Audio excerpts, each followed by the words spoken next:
cell in our body contains a copy of our genome, over 20,000 genes, 3 billion letters of DNA. DNA consists of 2 strands twisted into a double helix and held together by a simple pairing rule. A pairs with T and G pairs with C. Our genes shape who we are as individuals and as a species.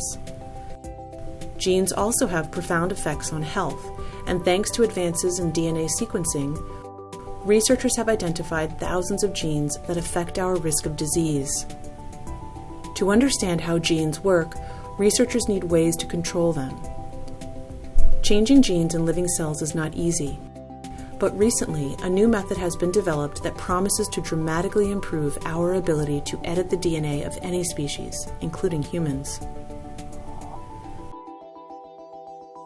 The CRISPR method is based on a natural system used by bacteria to protect themselves from infection by viruses.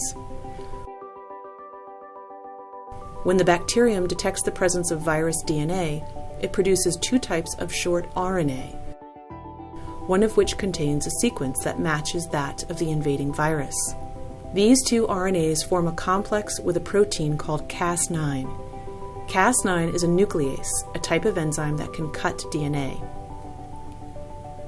When the matching sequence, known as a guide RNA, finds its target within the viral genome, the Cas9 cuts the target DNA, disabling the virus.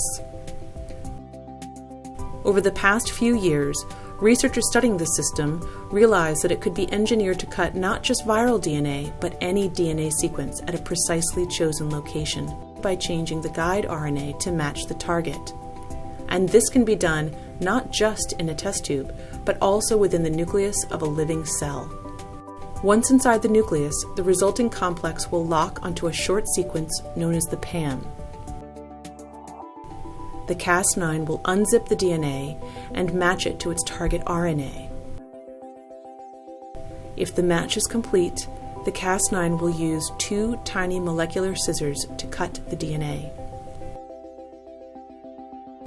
When this happens, the cell tries to repair the cut.